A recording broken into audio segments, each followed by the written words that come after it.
ইরানের সুপ্রিম পাওয়ার leader Ayatollah খামেনির মৃত্যু হয়েছে, এটা আপনারা সকলেই জানেন। আমেরিকা এবং ইসরায়েলের যৌথ হামলায় কিন্তু তার মৃত্যু হয়। তার যে কার্যালয় রয়েছে আয়াতুল্লাহ খামেনির, সেখানে একটি মিসাইল মারা হয়, আর সেই সময়ে তার মৃত্যু হয়। তার সাথে তাদের কিছু সহকর্মীরও মৃত্যু হয়। তো এইটা আপনারা সকলেই জানেন। তো আজকে আমাদের বিষয় হচ্ছে যে ভারত এবং বাংলাদেশি মুসলিমরা এই যে আয়াতুল্লাহ খামেনি যে মারা গেল সেটা নিয়ে তারা মানে অনেক শোক প্রকাশ করছে। এমনকি আমাদের পশ্চিমবঙ্গে দেখেছি আমরা, সেইখানে তারা র্যালিও করেছে, মোমবাতি মিছিল করেছে যে তাদের তাদের অনেক বড় একজন গার্ডিয়ানকে হারিয়েছে তারা।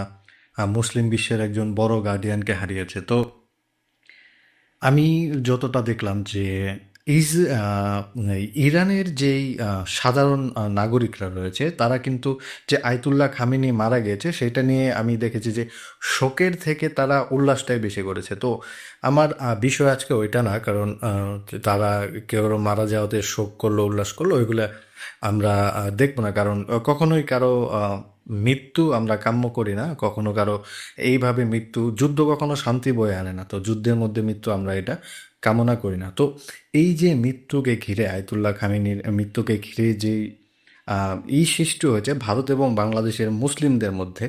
তো আমাদের ভারতের মুসলিমদের কথা যদি আমি বলি, ভারতের মুসলিমরা কিন্তু এইখানে ম্যাক্সিমামই শিয়া মুসলিম রয়েছে। তারা শিয়া, আমরা দেখেছি এখানে তারা যখন এই মহররম হয়, এই মহররমের সময় কিন্তু ভারতে অনেক বড় করে তারা কিন্তু রেলি বের করে তারা সেটাকে উদযাপন করে। তো সেই মতবাদে বিশ্বাসী কিন্তু আয়াতুল্লাহ খামেনি ছিল। তাহলে ভারতীয় মুসলিমদের ক্ষেত্রে সেইটা তারা করতে পারে, এটা আমরা বলতে পারি তাদের অভিভাবক হারিয়েছে। কিন্তু বাংলাদেশের কথায় যদি আমরা আসি, যদি আমরা বাংলাদেশি মুসলিমদের কথা বলি, বাংলাদেশি যে সুন্নি মুসলিমরা রয়েছে তারা, যেই শিয়া মুসলিম যারা রয়েছে তাদেরকে বলে তারা হচ্ছে মুনাফেক, আর তারা হচ্ছে কাফের। মানে তারা মুসলিমের মধ্যেই পড়ে না, তাদেরকে দিন রাত গালাগাল দেয়। তো আপনি দেখবেন যে বাংলাদেশে যখন এই মহরম পালন করা হয় সেখানে সুন্নি মুসলিমরা অনেক কটূক্তি করে, এগুলা হারাম, এটা সেটা এরকম, কিন্তু আমরা অনেক ভিডিও কিন্তু আমরা দেখে থাকি। তো বাংলাদেশে ম্যাক্সিমাম কিন্তু সুন্নি মুসলিম। তো এই সুন্নি মুসলিমরা সারা বছর, সব সময়, সারা বছর কি সব সময় তারা কিন্তু এই শিয়া মুসলিমদেরকে গালাগালি করে, তারা কাফের, তারা মুনাফিক, এটা সেটা সব সময় গালাগালি করে। কিন্তু এই যে আয়াতুল্লাহ খামেনি, এই আয়াতুল্লাহ খামেনি যে মারা গেল সেটা নিয়ে তারা ঢাকা বিশ্ববিদ্যালয়ে গায়েবানা জানাজা করেছে। গায়েবানা জানাজা বলতে হচ্ছে কোনো বডিকে পাশে না রেখেই জানাজা, যেটা তারা কথা শোনার পরে যে জানাজাটা আর কি আয়োজন করে আর কি। তো তারা কিন্তু এটাও করেছে। তাহলে আমাদের মানে একটা বিষয় মাথায় আসে না যে তারা সেই মানুষদেরকে সবসময় কাফের বলে, তারা মরে গেলে খুশি হয়। তাহলে আয়াতুল্লাহ খামেনির বেলাতে এইটা কেন? তাহলে আরও বলতে হচ্ছে যে এই যে যারা ইরানে যেই সুন্নি মুসলিম রয়েছে, আপনারা জানেন যে আয়াতুল্লাহ খামেনি যারা মুক্তচিন্তার মানুষ বা যারা সুন্নি মুসলিম, মুক্তচিন্তার মানুষ তো ছেড়ে দিলাম, যারা সুন্নি মুসলিম তাদেরকে কিন্তু তিনি অনেক হত্যা করেছে। আপনারা যদি দেখেন কিছুদিন আগের সাম্প্রতিক ২-৪ ৫-৬ মাস আগেই কিন্তু ইরানে একটি অনেক ঝামেলা হয়েছিল। সেইখানে তারা বলছিল যে তাদেরকে স্বাধীনতা দেয়া হোক, তাদেরকে এইরকম ধর্মীয় বেড়াজাল থেকে যেন তারা বেরিয়ে আসতে পারে, তারা যেন স্বাধীনভাবে চলতে পারে, এটা নিয়ে কিন্তু ঝামেলা হয়েছিল। তো এই যে সুন্নি আর শিয়ার যে মতবাদটা, এটা তারা বাংলাদেশি মুসলিমরা সারা বছর সুন্নিদের, এই শিয়া মুসলিমদের গালাগাল করে, এটা সেটা সব কিছু বলে। আর এখন বাংলাদেশিদের সুন্নি মুসলিমদের পোস্ট দেখে মানে অনেকটাই অবাক হচ্ছে আমি যে তারা তাদের সুপ্রিম লিডারকে হারিয়েছে। তারা বলছে যে আরবের যত শাসক রয়েছে, মিডল ইস্টে যত শাসক রয়েছে সবাই নাকি হিজড়া। বাংলাদেশে এরকম পোস্ট করছে।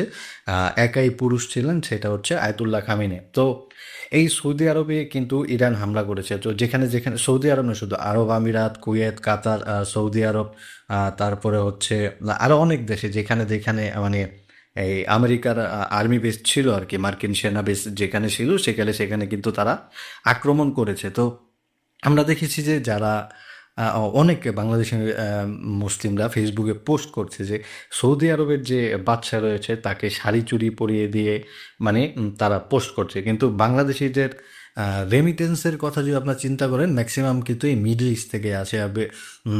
সৌদি আরব থেকে অনেক বড় একটা রেমিটেন্স আছে। সবচাইতে বড় কথা কি হচ্ছে জানেন, এখন তো ওই কথাটা বলেই নি। ইসরায়েলি পণ্য বয়কট করবে, ভারতীয় পণ্য বয়কট করবে, আমেরিকান পণ্য বয়কট করবে, এটা নিয়ে মিছিল হচ্ছে। সৌদি আরব তো আমেরিকার আর্মি বেস রয়েছে, তারা তো আমেরিকার পক্ষেই ধরতে গেলে।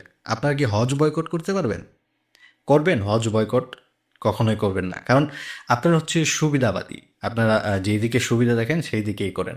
আপনারা আমাদের ভারতীয় প্রধানমন্ত্রী নরেন্দ্র মোদীজিকে তাকে কিন্তু আপনারা অনেক গালাগালি করছেন যে তিনি ইসরায়েলে গিয়েছে, ইসরায়েলের সাথে হাত মিলিয়েছে। যদি আয়াতুল্লাহ খামেনিও ডাকতো, মোদিজি সেখানে যেত, সেখানে গিয়ে তার সাথেও হাত মেলাতো। যদি ডাকতো, ভারতে অনেকেই আসে, ভারতে ফ্রান্সের প্রেসিডেন্ট আসে, ইতালির প্রেসিডেন্ট আসে, আমেরিকার প্রেসিডেন্ট আসে, রাশিয়ার প্রেসিডেন্ট আসে, সবাই আসে।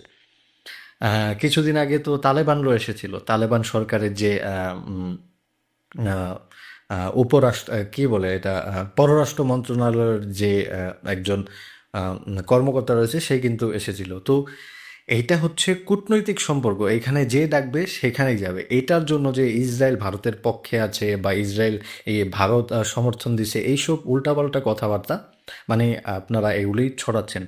তো আমরা দেখি কি, বাংলাদেশের ম্যাক্সিমাম হচ্ছে মানুষ হুজুগে বাঙালি যেমন বলে, তারা শিখ সেই রকমটাই, মানে হুজুগে বাঙালি।